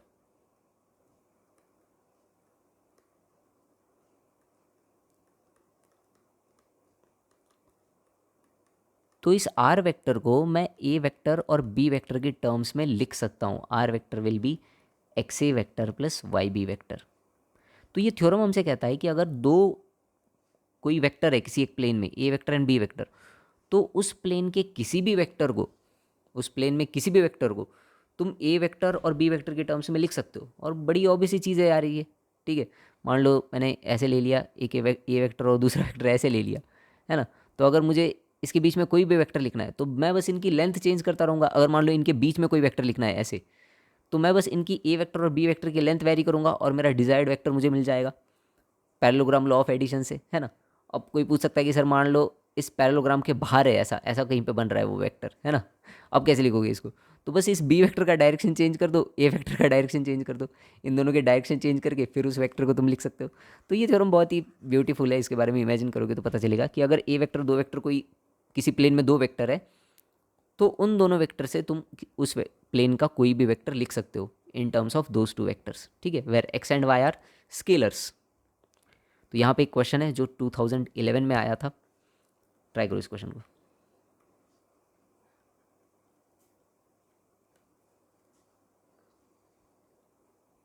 अच्छा इसके ऑप्शन नहीं दिए ना, इसके ऑप्शन में दे देता हूँ, रुको। इसके ऑप्शन ले लो क्योंकि ये क्वेश्चन ऑप्शन से ही सॉल्व होगा। तो इसके ऑप्शन कुछ ऐसे हैं, तब तक तुम ट्राई करो, मैं ऑप्शंस लिखता हूँ।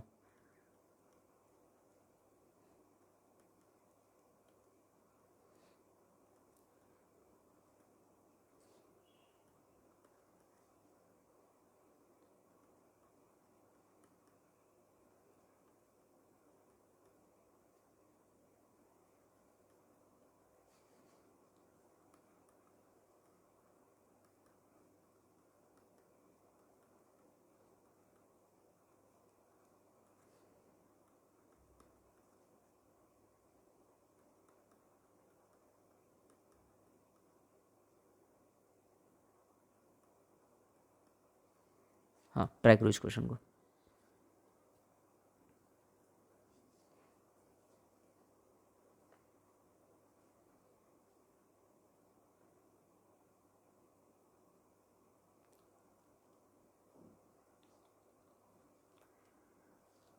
चलो ट्राई कर लिया, अभी देख लेते हैं। तो ये भी एडवांस का क्वेश्चन है और बहुत ही अच्छा क्वेश्चन था, जो कि कंपोनेंट ऑफ वेक्टर और प्रोजेक्शन को कवर कर रहा था। तो इसलिए मैंने सोचा कि सबको कवर करने वाला एक ही क्वेश्चन यहाँ पे रख देते हैं। तो सबसे पहले तो क्वेश्चन में हमें गिवन है कि ए वेक्टर और बी वेक्टर सी वेक्टर तीन वेक्टर्स है, और एक वी वेक्टर है जो कि ए और बी वेक्टर के प्लेन में है। तो जो थ्योरम इन प्लेन हमने पढ़ा, उससे मैं लिख सकता हूँ कि ये जो वी वेक्टर होगा, that v vector is equal to some x a vector plus y b vector. अगर वो उसके प्लेन में है तो उसको मैं ए वेक्टर और बी वेक्टर की टर्म्स में लिख सकता हूँ। ठीक है, अब हमारा ए वेक्टर क्या है, i cap plus j cap plus के कैप।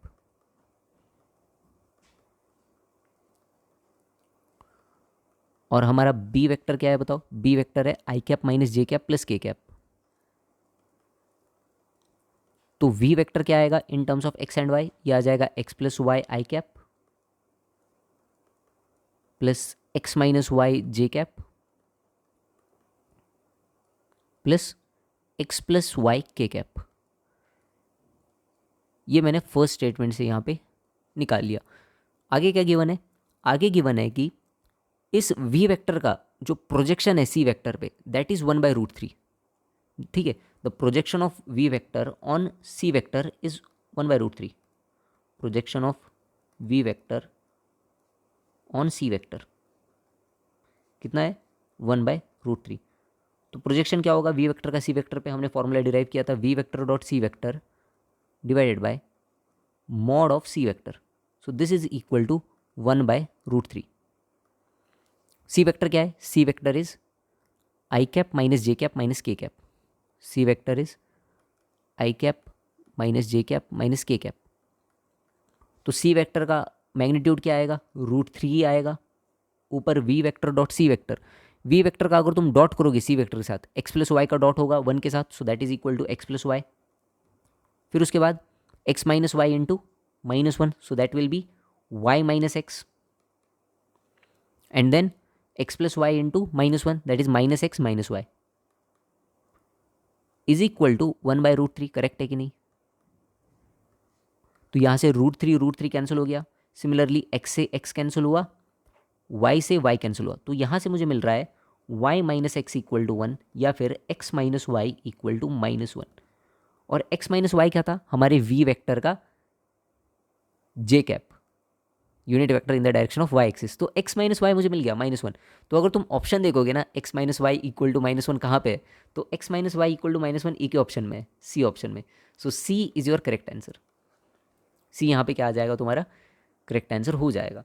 अगर तुम बाकी के भी कैलकुलेट करना चाहते हो तो कैलकुलेट कर सकते हो, यहाँ पे वाई को रिप्लेस कर दो फिर इस वी वेक्टर में, और फिर वहाँ से कैलकुलेट कर लो। आ गया समझ में। तो ये बहुत ही अच्छा क्वेश्चन था, जिसमें प्रोजेक्शन का भी यूज़ था, वेक्टर्स का भी यूज़ था, थ्योरम इन प्लेन का भी यूज़ था, वो यहाँ पे हमने सॉल्व कर लिया। अभी चलते हैं हमारे लास्ट टॉपिक पे, जो कि है क्रॉस प्रोडक्ट या फिर vector product. Cross product is the last topic that we are going to learn, और इसके बाद हमारा जो सिलेबस है वेक्टर अलजेब्रा का, वो सिलेबस यहाँ पे खत्म हो जाएगा। तो क्रॉस प्रोडक्ट क्या होता है सबको पता है। अगर दो वेक्टर से A vector and B vector, और उन दोनों वेक्टर्स के बीच में एंगल कितना है, नहीं theta, angle between them is theta.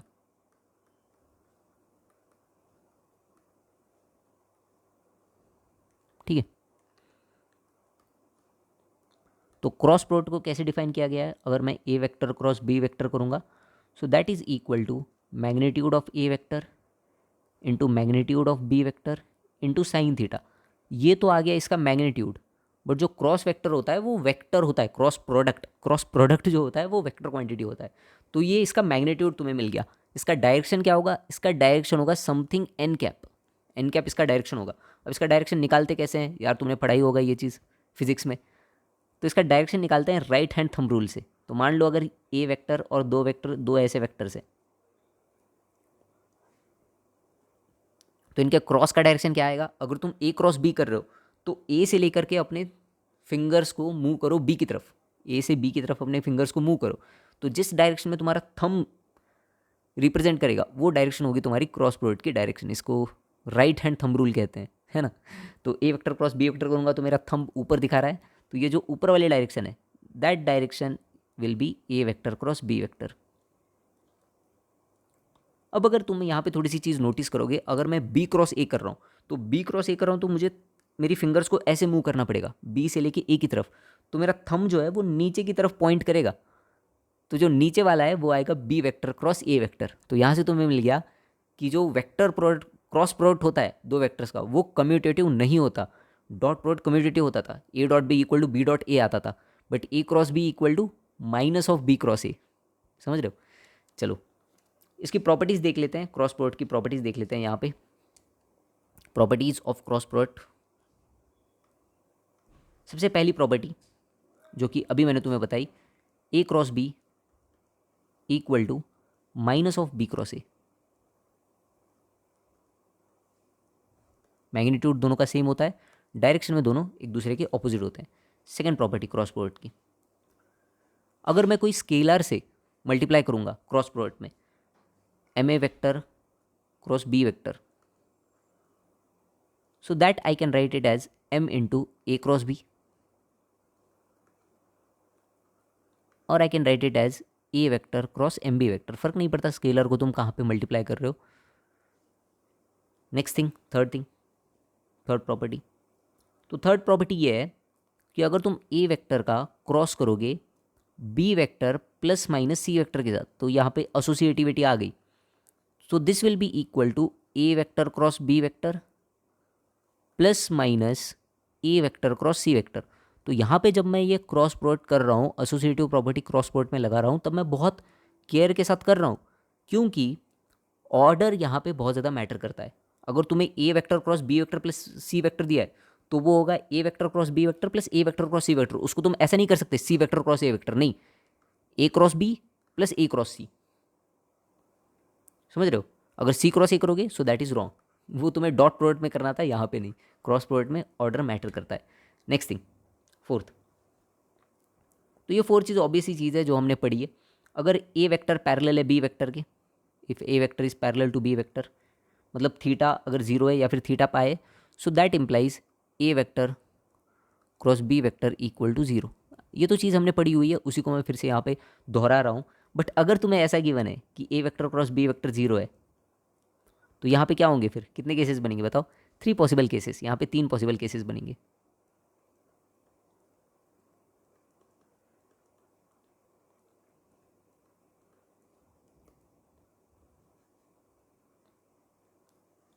क्या क्या होंगे वो 3 केसेस? या तो ये हो सकता है कि ए वेक्टर जो है उसका मैग्नीट्यूड जीरो है, या फिर बी वेक्टर का मैग्नीट्यूड जीरो है, या फिर बी वेक्टर खुद जीरो है। मैग्नीट्यूड जीरो मतलब क्या हो गया, वेक्टर ही जीरो हो गया ना, B vector equal to zero. या फिर तीसरी चीज़ ये हो सकती है कि A vector is parallel to B vector. ठीक है, तो यहाँ पे ये हमने पढ़ लिया। फिफ्थ प्रॉपर्टी,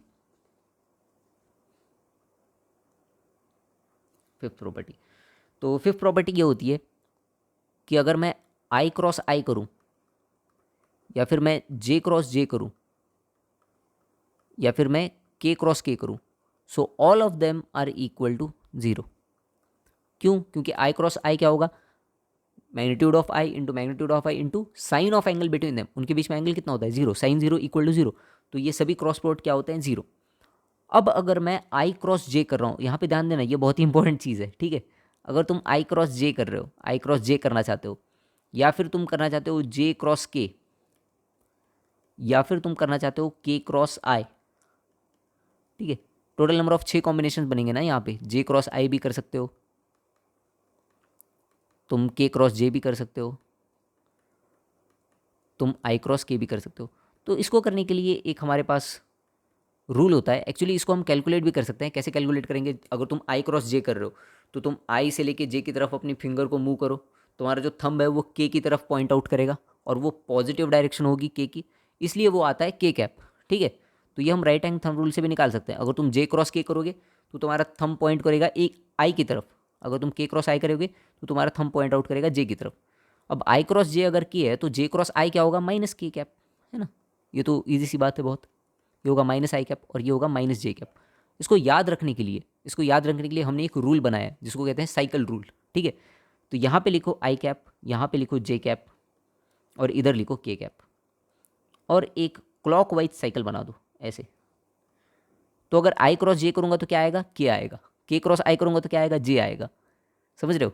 जे क्रॉस के करोगे तो क्या आएगा, आई आएगा। तो ये साइकिल हमने बना दी है टू रिमेंबर दिस, ये रिमेंबर करने के लिए हमने क्या बना दी, एक यहाँ पे साइकिल बना दी। अब अगर किसी ने जे क्रॉस आई पूछ लिया तो जे क्रॉस आई तो इस साइकिल के उल्टा जा रहा है, तो वो क्या होगा, माइनस के, समझ रहे हो, ठीक है। चलो नेक्स्ट प्रॉपर्टी देखते हैं।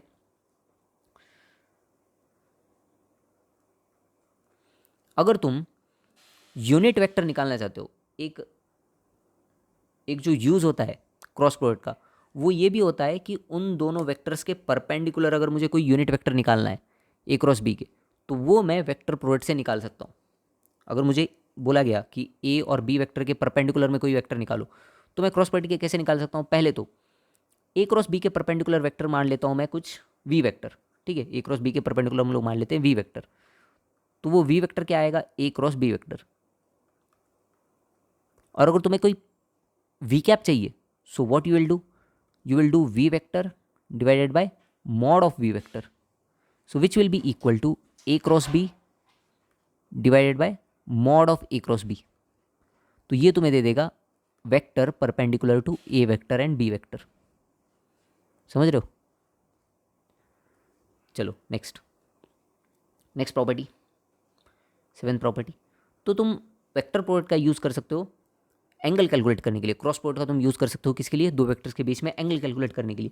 हालांकि ये जो मेथड है वो ज़्यादा रिकमेंड नहीं की जाती, क्योंकि इससे तुम्हें पता नहीं चलेगा कि वो एंगल ऑब्ट्यूज है या फिर अक्यूट है, फिर भी तुम निकाल सकते हो। सो थीटा क्या आएगा, theta will be equal to A cross B divided by mod of A cross B, नहीं, A cross B divide by A vector into mod of B vector, ठीक है। और साइन इनवर्स करना पड़ेगा ना यहाँ पे, sine inverse theta equal to sine inverse. अच्छा, पीछे भी कॉस थीटा इक्वल टू हमने थीटा लिखा था या फिर कॉस थीटा इक्वल टू लिखा था, वहाँ पर भी देख लेना।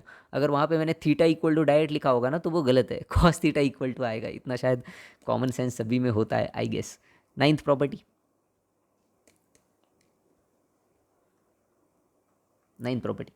अगर मैं ए क्रॉस बी का स्क्वायर करता हूँ और उसमें मैं ऐड कर देता हूँ, देखो मैं यहाँ पे मैग्नीट्यूड का स्क्वायर कर रहा हूँ, मैं यहाँ पे डायरेक्शन को कंसिडर नहीं कर रहा, मैं यहाँ पे मैग्नीट्यूड को कंसिडर कर रहा हूँ, इनटू ए डॉट बी का स्क्वायर। अब इस पर तो मॉड लगाने की ज़रूरत है नहीं, क्योंकि वैसे भी ये स्केलर ही होता है, मैग्नीट्यूड होता है, इसमें कोई डायरेक्शन नहीं होती। So this is equal to A vector का स्क्वायर इंटू बी वेक्टर का स्क्वायर। और ये आता कैसे है, इसका प्रूफ भी बहुत ईजी है, देखो यहाँ पे प्रूफ। तो ये जो ए क्रॉस बी है उसको मैं क्या लिख सकता हूँ, ए वेक्टर का स्क्वायर इंटू बी वेक्टर का square into sine square theta. और ए डॉट बी का स्क्वायर क्या हो जाएगा, ए वेक्टर का स्क्वायर प्लस बी वेक्टर का square into cos square theta, है ना। अगर दोनों को ऐड करोगे कॉमन लेके, then you will get your value, that is A vector का स्क्वायर इंटू बी वेक्टर का square. Next property, and I think this is our last property, yes. और इसके साथ जो हमारा लेक्चर है वो लेक्चर भी यहाँ पे ख़त्म होने को आया है, सो डोंट वरी। देखो लास्ट प्रॉपर्टी, तो लास्ट प्रॉपर्टी ये है कि अगर तुम्हारे पास दो वेक्टर्स है, उनका तुम क्रॉस करना चाहते हो। Let's say A vector is A one I cap plus A two J cap plus A three K cap, ठीक है। और तुम्हारा बी वेक्टर है बी वन आई cap plus B two J cap plus B three K cap. तो अगर तुम्हें cross product करना है दोनों के बीच में ए क्रॉस बी, तो ऑब्वियसली हम लोगों ने जैसे पहले किया था डॉट प्रोडक्ट, वैसे ही हम लोग करेंगे।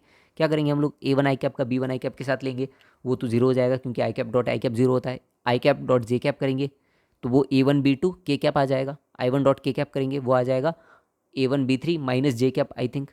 तो ऐसे हम लोग सॉल्व कर सकते हैं पूरा का पूरा, है ना। इसका इसके साथ, इसका इसके साथ, फिर इसका इसके साथ। बट जैसे कि हमने डॉट प्रोडक्ट में फॉर्मूला निकाला था A one B one plus A two B two plus A three B three, वैसे हम लोग यहाँ पे फॉर्मूला निकाल लेते हैं। तो वो जो एक्सप्रेशन आता है लास्ट में हमारे पास, वो उस एक्सप्रेशन को हम लोग एज अ डिटर्मिनेंट यहाँ पे रिप्रेजेंट कर सकते हैं। कैसे, ये तो पढ़ाई होगा तुमने फिजिक्स में।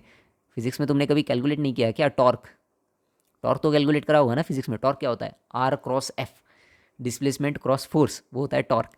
तो टॉर्क को ऐसे ही तो कैलकुलेट करते हैं, आई जे के, यहाँ पे आएगा A one A two A three, और यहाँ पे होगा B one B two B three. This will be the cross product between two vectors, A vector और बी वेक्टर के बीच में क्रॉस प्रोडक्ट। चलो इसके ऊपर क्वेश्चन कर लेते हैं और उसके बाद इसके ऊपर क्वेश्चंस कितने हैं, आई थिंक 2 क्वेश्चंस है हमारे पास, हाँ 2 क्वेश्चंस है जो कि जेई मेंस के हैं प्रीवियस ईयर के। क्वेश्चंस कर लेते हैं, फिर उसके बाद ये चैप्टर हमारा खत्म हो जाएगा। तो लगभग 1.5 आवर में हमने इस चैप्टर को कवर किया बहुत ही अच्छे तरीके से। मैं तो बहुत ज़्यादा हैप्पी हूँ क्योंकि आज का लेक्चर मुझे लग रहा है कि बहुत ज़्यादा अच्छा हुआ है, या मुझे फील हो रहा है कि आज का लेक्चर बहुत ज़्यादा अच्छा हुआ है। चलो ट्राई करो इस क्वेश्चन को।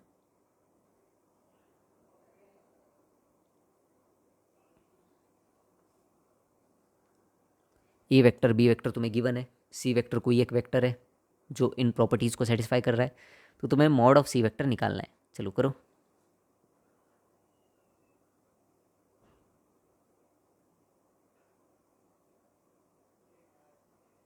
बहुत ईजी है एक्चुअली क्वेश्चन। तो ये क्वेश्चन जो है वो हमने अभी जो प्रॉपर्टी पढ़ी है उसी प्रॉपर्टी पे है, ये वाली प्रॉपर्टी। तो ये बहुत ही इंपॉर्टेंट प्रॉपर्टी है एक्चुअली। इसको मैं स्टार कर देता हूँ यहाँ पे। This is an important property, इस प्रॉपर्टी को ध्यान रखना यार, ठीक है। तो इसी प्रॉपर्टी पे ये क्वेश्चन हमें यहाँ पे गिवन है। देखो क्वेश्चन में हमें क्या गिवन है, ए बी वेक्टर गिवन है। तो पहले तो ये जो A vector cross C vector है, I can write it as minus B vector, है ना। अब दोनों तरफ क्या करो, मॉड लेके स्क्वायर कर दो, है ना। मॉड लेके दोनों तरफ स्क्वायर कर दो, मैग्नीट्यूड लेके स्क्वायर कर दो।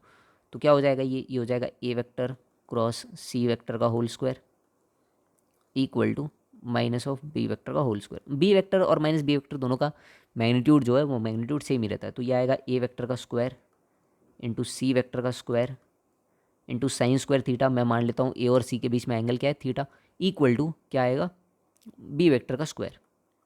दोनों सेम ही होते हैं ना, बी वेक्टर का स्क्वायर कर लो या फिर माइनस बी वेक्टर का स्क्वायर कर लो, दोनों के सेम ही आएंगे।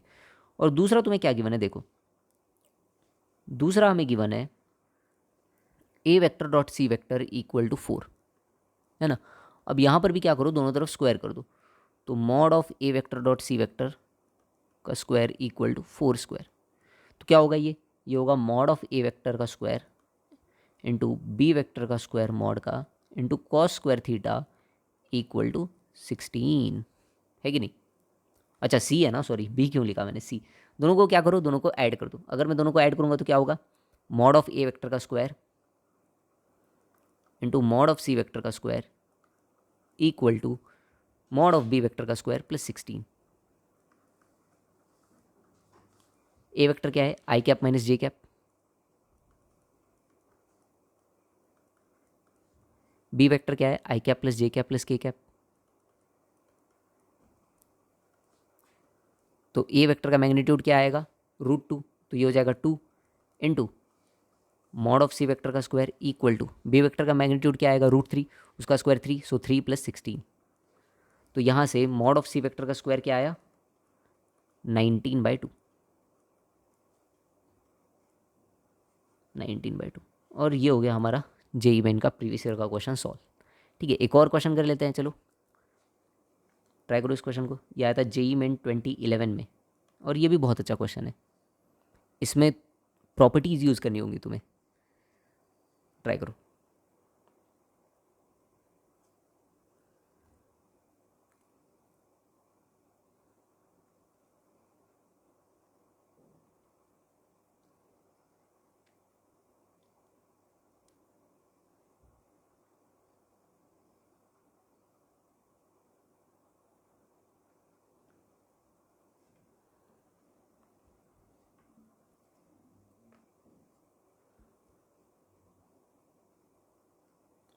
देखो यहाँ पे क्वेश्चन में हमें 2 कंडीशंस गिवन है, 4 वेक्टर्स है ए बी सी डी, और 2 कंडीशंस है। पहली कंडीशन क्या है, पहली कंडीशन है B vector cross C vector equal to B vector cross D vector, ठीक है। और दूसरी कंडीशन जो है उसका हमें अभी तो पता नहीं चल रहा यूज़ कहाँ पे करना है, ए vector dot D vector equal to 0। इसका मतलब क्या है, इसका मतलब है कि ए वेक्टर और डी वेक्टर एक दूसरे के परपेंडिकुलर है ना। नहीं, तभी तो बताया था मैंने, इसका कुछ भी मतलब हो सकता है। इसका मतलब ये भी हो सकता है कि ए वेक्टर नल वेक्टर है, डी वेक्टर नल वेक्टर है। तो 3 पॉसिबल केसेस हैं, इस वजह से हमें पता नहीं चल रहा कि उस कंडीशन का हम लोग क्या यूज़ करें। तो इस कंडीशन के हिसाब से अभी अपना स्टार्टिंग पॉइंट बना लेते हैं। तो यहाँ पे अगर मैं लिखूँगा तो ये हो जाएगा B cross C minus B cross D equal to 0। तो इसको मैं एसोसिएटिव लॉ से लिख सकता हूँ B vector cross C vector minus D vector equal to 0। Correct है, B vector cross C vector minus D vector equal to 0। अब ये नल वेक्टर्स नहीं है, नल वेक्टर्स नहीं है, तो इसका मतलब क्या हो गया, इसका मतलब ये हो गया कि ये जो बी वेक्टर है that B vector is parallel to C vector minus D vector. अगर उनका क्रॉस प्रोडक्ट 0 है, इसका मतलब ये दोनों वेक्टर्स कैसे हैं, पैरेलल, दोनों के बीच में 0 डिग्री या फिर 180 डिग्री एंगल है। यहाँ तक आ गया समझ में? ओके। तो अगर ये एक दूसरे के पैरेलल है तो मैंने कोलिनियर वेक्टर्स में पढ़ा है कि C vector minus D vector को मैं लिख सकता हूँ some lambda times of B vector, है कि नहीं? और यहाँ से मुझे मिल जाएगा D vector will be equal to C vector minus lambda times of B vector. वही मुझे फाइंड करना था। मुझे क्या फाइंड करना था? मुझे डी वेक्टर को फाइंड करना था in terms of A B and C vector. वो तो मैंने फाइंड कर लिया यहाँ पे। अब बस लैम्डा किसी तरीके से हमको चाहिए। अगर एक बार लैम्डा मिल गया तो हमारा क्वेश्चन यहाँ पे सॉल्व हो गया। अब जो दूसरी कंडीशन है यहाँ पे, जिसका हमें समझ नहीं आ रहा था कहाँ पे यूज़ करें, ए वेक्टर डॉट डी वेक्टर, उसका यूज़ हम लोग यहाँ पे कर लेंगे। उसका यूज़ हम लोग यहाँ पे कर लेंगे। देखो कैसे। तो मुझे पता है कि डी वेक्टर क्या है, D vector equal to C vector minus lambda B vector. तो मैं दोनों तरफ ए वेक्टर का डॉट ले लेता हूँ। तो ए वेक्टर डॉट डी वेक्टर क्या आएगा, equal to A vector dot C vector minus lambda B vector. A vector dot D vector तो हमें क्या गिवन है, 0। So 0 equal to A vector dot C vector minus lambda times of A vector dot B vector. तो यहाँ से lambda का value क्या मिल गया, लैम्डा का वैल्यू मिल गया A vector dot C vector divided by A vector dot B vector.